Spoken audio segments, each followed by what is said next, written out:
Parkinson's Pop Profiles, and today we have Bob Scudder and Dougie Scudder here. Bob is a doctor of dental surgery who spent many years in the U.S. Navy and ultimately retired as an executive officer of the Naval Hospital in Charleston, South Carolina. After the Navy, Bob remained very busy managing a psychiatric hospital and taught at the Medical University of South Carolina and the College of Charleston. And he finally had 10 years as an executive career and business coach. And Bob is also a person with Parkinson's. And again, he's joined with his care partner and wife, Dougie.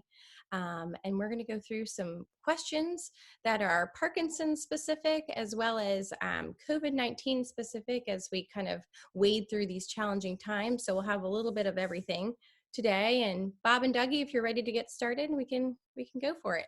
Let's go for it. All right. So Bob, tell me a little bit about when you were diagnosed with Parkinson's and that journey. Okay, that journey started with just a little loss of balance.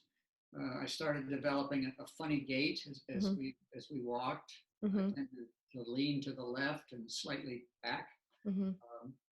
And I see my primary care doctor routinely for every 6 months. And I've been seeing her at the time for probably 12, 13 years. And when I brought it to her attention that I was having this little balance problem, et cetera, she, had me stand up and stand on one foot, do a few things like that. But anyway, ultimately she said, well, let's send you to a vestibular therapist and they work on your muscle control, et cetera, and see how that works out. And she referred me, I go to the Now Center now, just to VCU downtown here. We live downtown, and I've got a very good gerontologist who I selected for my primary care doc many years ago. And so we went through the vestibular therapy, and it seemed to help a little bit. I had a little better balance. It was mainly strengthening legs and et cetera, et cetera. But it continued, it didn't go away. And I suppose I saw her again 6 months later, and she gave me a few more exercises and said, let's watch it for a while. And then I went back for my next appointment, and she referred me to, and I didn't get to that next one, probably a couple of months after I saw her then, she referred me to a neurologist, specialist in movement disorders. And he ran me through a battery of tests, et cetera, and ultimately diagnosed me with Parkinson's disease. That was in late 2017 when I finally got the diagnosis. Okay. So it sounds like Parkinson's was not on the radar initially. No, it sure wasn't. Yeah. Surprised me. Yeah, I think that probably resonates with a lot of folks because it's such a hard thing to identify. So I think there's a lot of trial and error or diagnosis through figuring out what you don't have sometimes. So I think that'll certainly resonate with folks as far as not thinking Parkinson's initially, but ultimately arriving at that point. Yes. So that was the end of 2017 was your diagnosis. That's correct. November, December 2017. Okay. So how has Parkinson's, the actual diagnosis, affected your career? So can you tell our listeners where you were in your career? Maybe you were already retired. Can you talk to us a little bit about that stage of life that you were in with Parkinson's and your position? I was fully retired at the time. I had retired a few years earlier, a few years before that. So at that point, I was 77, I guess. Yeah. Right? Yeah. Very good. I can add and subtract even. I was referred by the neurologist that I saw initially to VCU's Now Center in Short Pump, in my suburbs here. Yeah. For those of you who are listening who are out of town, I guess. And was referred to a movement disorder neurologist there. That's great. And once she went through a half hour of exam, et cetera, and talking, she basically said, you have Parkinson's disease. I saw a psychologist, a specialist in Parkinson's Disease psychologist, and she ran me through 4 hours of conversation and testing, et cetera, with Dougie present, of course. And they both laughed at me, but they were looking at cognitive issues, et cetera. And of course, I was showing some signs of that, having some deficits there. Mm-hmm. But went through that. I also went through loud training, the training for voice management, et cetera, which was a very, very good program. Dr. Beach, Dr. Woodford Beach was my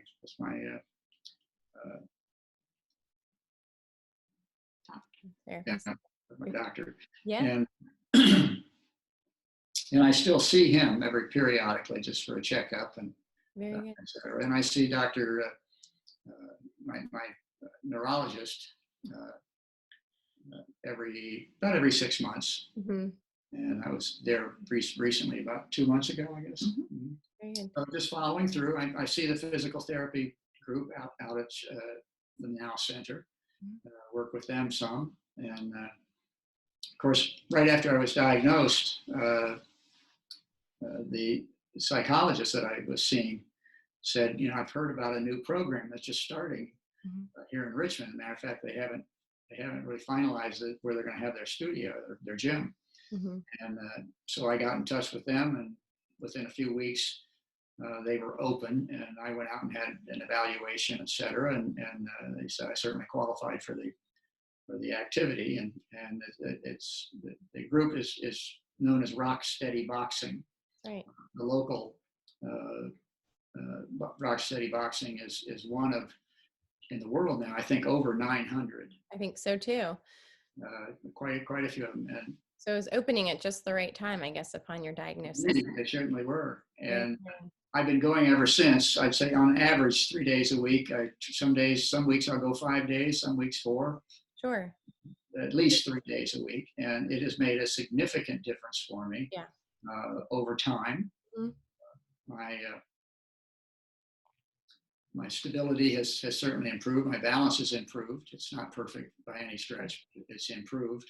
Yeah. And certainly the exercise itself, which the program is designed to run an hour and 15 minutes each session with a physical therapist who owns the franchise, I guess. I'm not sure what they are. Yeah.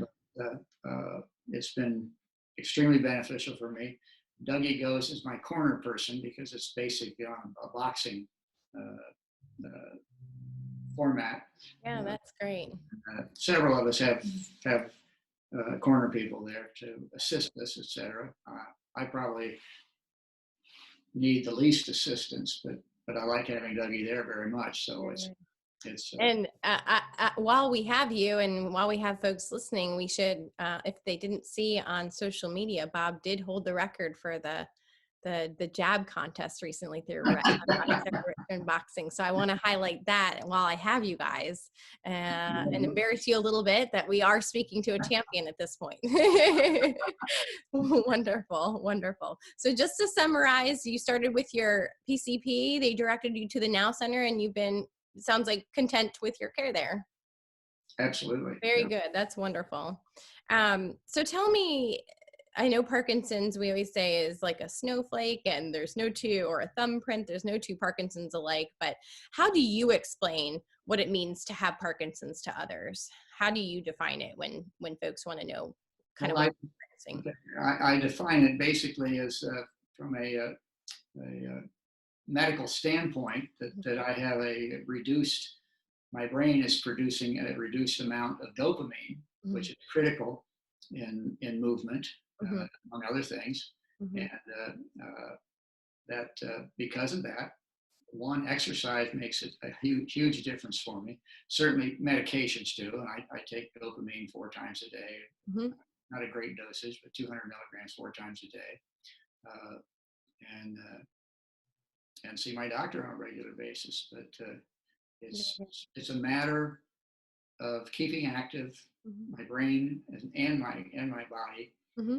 And attending the classes, et cetera. And you may have noticed on occasion that I'm rather social, and I enjoy speaking with you. This is right up my alley. it's a it's the group again. I have to compliment Rocksteady Boxing for this. That they have we have met a number of just delightful people who have really become good friends. Mhm. Not that we see each other a lot, but we see each other regularly at the gym, of course, Mhm. and we get together socially occasionally, Mhm. and except for these days with Yeah. the. Yeah. We'll get there again soon. I hope so. I hope so. We will. But that has been a significant benefit to me to have both the physical as well as the social Mhm. aspects of this. Mhm. When you explain your definition of Parkinson's, do you feel like people understand it? I think there's a lot of misnomers. Do you feel that people fully understand what it means to have Parkinson's, or Um, is it still a little bit of a some area do, for folks? some don't. Yep. The expectation for some is, well, you don't have any tremors, because I Hmm. don't at this Yeah. point. I'm very Yeah. fortunate with that. Yep. But I said, well, tremors is not the only thing that Correct. Parkinson's causes. It causes Yeah. balance issues. It causes, I don't know if you can notice, I'm a little bit congested, and that's because it affects Parkinson's affects your vocal cords, Hmm. and Hmm. so I have some problems with that. Not extreme by any stretch at this point. So I've noticed it ongoing and maybe increasing a little bit over the last couple of years. So Hmm. people who have Parkinson's tend to talk much more softly over time, Hmm. to the point where some don't talk at all, I guess. But I think what you're saying will hopefully resonate with the folks who are listening. As we, for a while, I think, have had a stigma via Michael J. Fox and some of the other folks who've had Parkinson's, who we all know, that people think a tremor. So I'm glad that you're saying it's not necessarily a lot of the symptoms aren't visible. So thank you for saying that. I think it'll resonate with a lot of folks because there's a lot of, or you don't look sick, or you don't look like you have Parkinson's, but there's so many things kind of behind what we're seeing that's that very hopefully much your statement will resonate with a lot of people with Parkinson's. So I agree with that, and yeah. I do try to promote, and I'm not ashamed to say I have Parkinson's disease. If somebody asks me if I have any disabilities or anything, I am getting older. I said, the only thing I really have is Parkinson's disease. And, oh my gosh, that's terrible. And I said, well, it's not so bad, to live with, because I won't say research deeply, but I certainly uh, talked to different people about it. I get several groups, Parkinson's groups, that I get information from on a regular basis, and that's makes a difference. Mm-hmm. Just try and pay attention to my own body and my mind, and keep active. That's the most important thing that I can realize. So you're kind of helping me lead into the next question. And I know we have the hub right next to you as your care partner. So talk to me a little bit about what your care partner support means to you, and as well as any extended support. So maybe it's the network that you created at Rock City Boxing, or maybe it's just other family members. So tell me a little bit about your support right now. Well, as I mentioned earlier, I'm a very social person, and I need that social contact as much as possible. Mm-hmm. Dougie very nicely volunteered to be my corner person at Rock Steady Boxing, Mm-hmm. meaning she's there to assist me if I have problems, etc. But she also does the full workout with me Mm-hmm. at no additional charge. It's a good workout. It's wonderful. It's a good workout, Yeah. and having I enjoy being able to have Dougie participate with me, Mm-hmm. because it just makes the whole thing nicer, I guess. Having And that partner, you're doing it together and going through it together. yes, Yeah, very good. Dougie, do you enjoy the classes? I do. I mean, the camaraderie of all the people, it's wonderful. Yeah, good, good.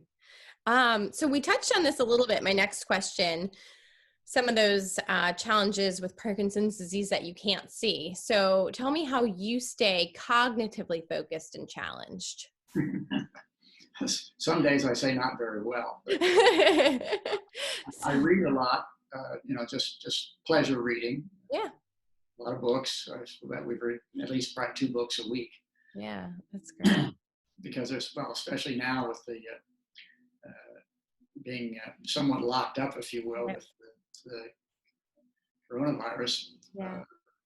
We spend a lot of time reading. Yeah. I don't do crossword puzzles, but my mate here, Dougie, has. Okay. I've introduced him to crossword puzzles, games. We even pulled out a deck of cards. He's not into a lot of games or word puzzles or. Okay. But I'm starting. So that definitely does make a difference. He's steadily nudging you, right? Good. So it sounds like reading's your domain, which is obviously a fantastic way to stay sharp and cognitively as the best you can be. So now the next couple of questions are related to COVID-19 and kind of what you used to do versus how things have changed. So what was your workout regimen prior to COVID-19? I know you were certainly doing Rocksteady Boxing at their studio. So talk to us a little bit about what you were doing prior to this time of isolation. Well, I used to be an avid runner. Okay. Then an avid cyclist, and I haven't really been on my bike for a number of years now. Right. Partly I wasn't feeling quite as stable. I never contributed it to having Parkinson's, but that was part of it. I worked it down to walking, and we walked an awful lot for a long time. Good. We walked from home here. We live downtown Richmond, and we walked to Carytown out in the 10 miles. It's nothing to put in 8 to 10 miles a day. Yeah, that's fantastic. And we don't do it anymore. Pre-COVID. Yeah. I am down to, we try to walk frequently. Not every day, but we get out as often. And I try to get in a couple of miles, but it's more recently it's been difficult to get that 2 miles in. I don't want to call it fatigue, but my posture changes a little bit, and my gait changes, so I'm just not as stable as I was prior to this. So I have to be a little careful. So do you feel like that's a result of limited Rocksteady Boxing classes and limited resources that you're no longer doing because of the virus? Yes, it certainly hasn't impacted me. Yeah. With Rocksteady Boxing, I could go 6 days a week. Yeah. And occasionally I do go that many days. Yeah. Dougie only goes to 3 Monday, Wednesday, Friday. Yes. Yeah. And that's okay too. That's okay. Staying active is just critical. Yeah. So talk to us a little bit. You touched on it. So pre-COVID, Rocksteady Boxing almost every day. Talk to us about kind of what you're doing now. It sounds like limited walking and maybe some online classes. Talk to me a little bit about that. Well, yeah, the nice thing about Rocksteady is as soon as the gym was closed, the owner of the gym started online classes, exercise classes.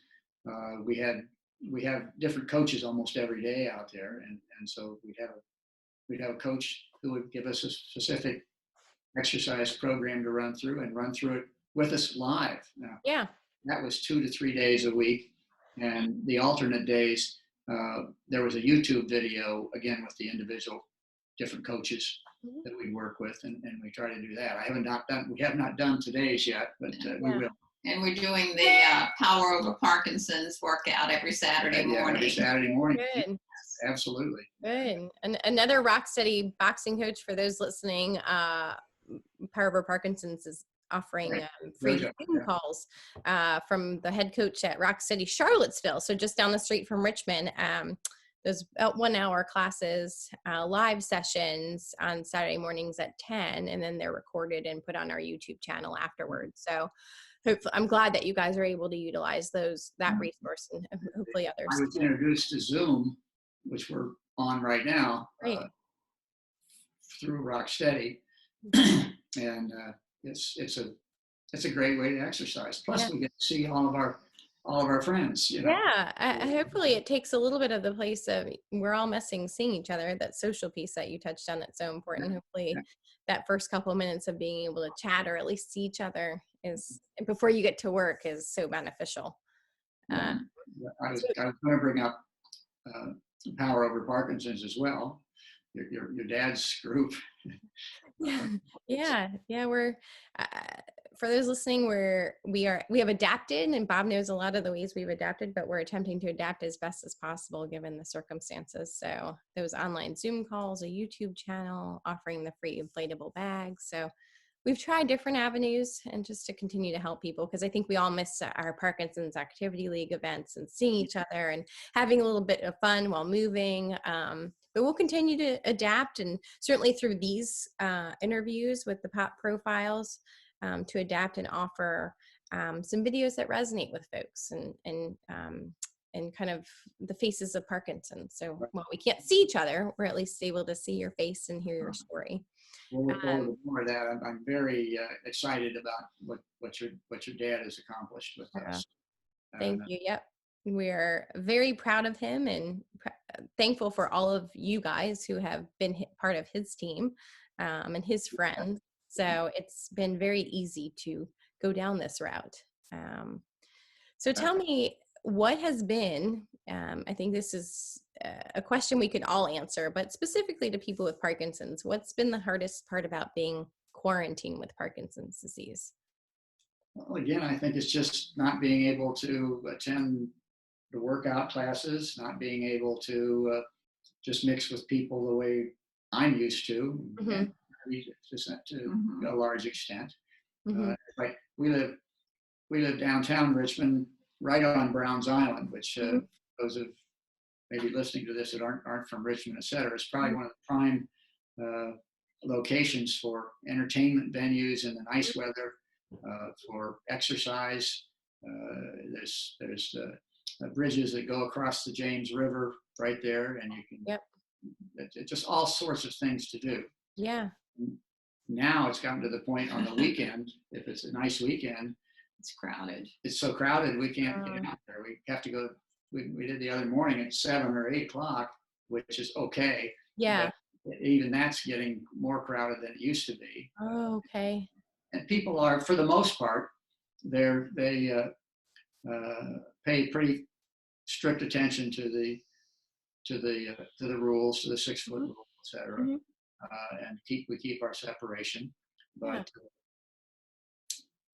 quite a few people don't bother with it. Sure. So there's no. So it sounds like it's been hard trying to get out. Yes. Enjoy that sunshine and breath of fresh air and going on a walk and stuff like that.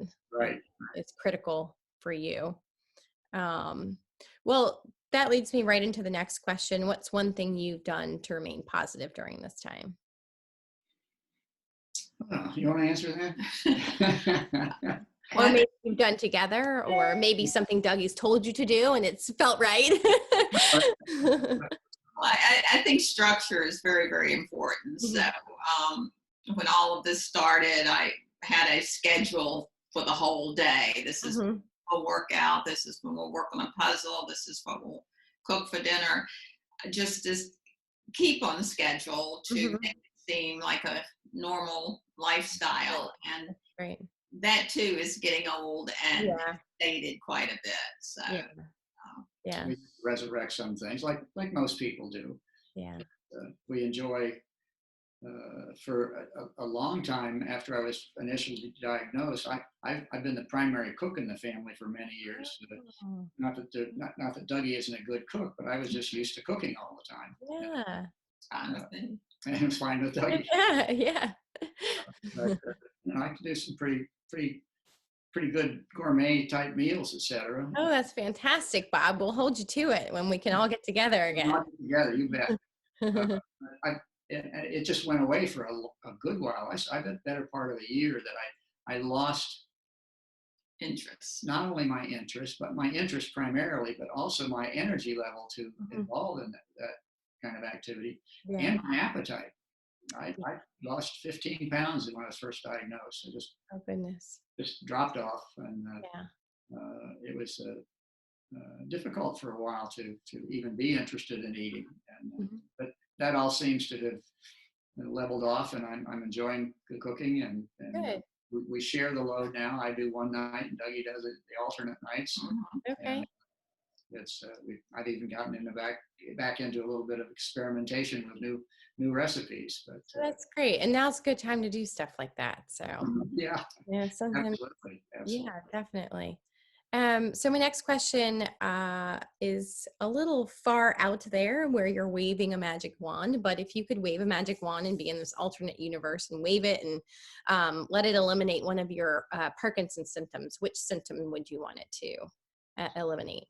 My balance, my walking. I would love to be able to, one, go more distance, which is partly my energy level, I guess, at this point in time.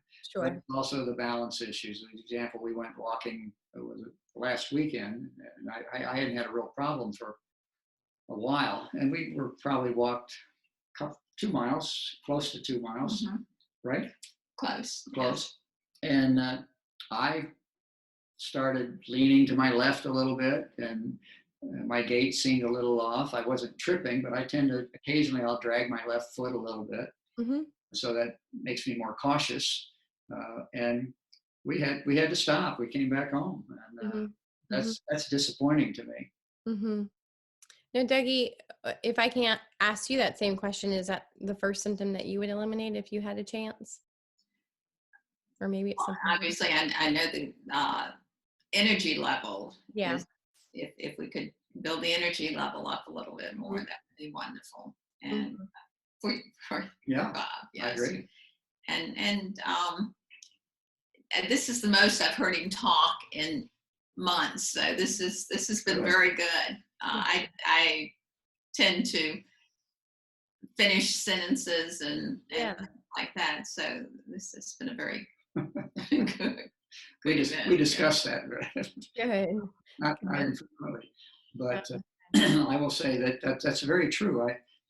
I don't actively participate in group conversation as much as I used to. I've just gotten quieter, and I don't know if it's certainly not a lack of interest in the topics, but I think my cognition is slightly diminished, if not more so, and I don't feel a need or a desire to contribute quite as much, which I like that. I'd like to be more active with that.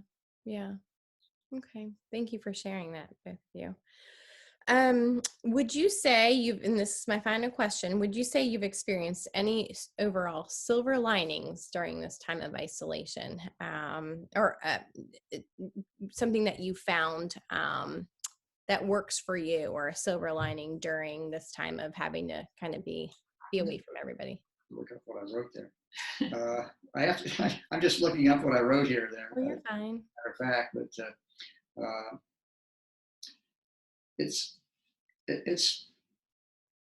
it's really simply the degradation in my activity level, in my cognitive skills, in my desire to be engaged. I think that the silver lining of having Parkinson's, and not so much as being isolated, but was the people that we've met. Yes.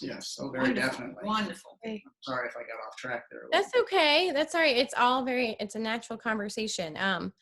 So I think a lot of people who I've spoken to, and certainly my dad, there's sometimes just silver linings that are a result of being diagnosed with Parkinson's. And it sounds like the silver lining for you all is that social piece and having met a great group of people. We have. They're all good people, obviously. Come from all different backgrounds. Yep. But all wanting to participate together in our classes at Rocksteady or at the Power Over Parkinson's get-togethers that we have that your father promotes, and those have been wonderful. Although again, with the social distancing issues, we haven't been able to participate in those either. Yeah, But we'll look forward to all of that when it comes back. I agree with that. It's a great note to end on. That's all I have. If you guys have anything to add, I'll let you add anything. Other than that, we appreciate it. No, I think we've covered it all, but we truly appreciate. Yeah, Oh, yeah. we appreciate everything that your father has done and what you've done. You've done a wonderful job with your management of the program, I will call it. Well, thank you. Like I said, it's been very easy. We've met such a fantastic group, and you guys have been such wonderful, and not to say guinea pigs, but people who are just going along with it. Like, we know what we're doing and attending the events, and it's been truly enjoyable. So thank you so much for being a part of this pop profile. Thank you for that very much too. And we do appreciate being able to participate in something like this. And we look forward to doing more, having more opportunities with Power Over Parkinson's, as well as Rock Steady Boxing. Really. If there are other things come up, I've been interested in some degree of volunteerism if it ever comes to the fact that we can get out and do things. I would like to do more of that where I could add some value for other people in some ways. Yeah, well, we're heading in that direction, so I hope that we can give you those opportunities. So thank you so much, Bob and Dougie. Thank you.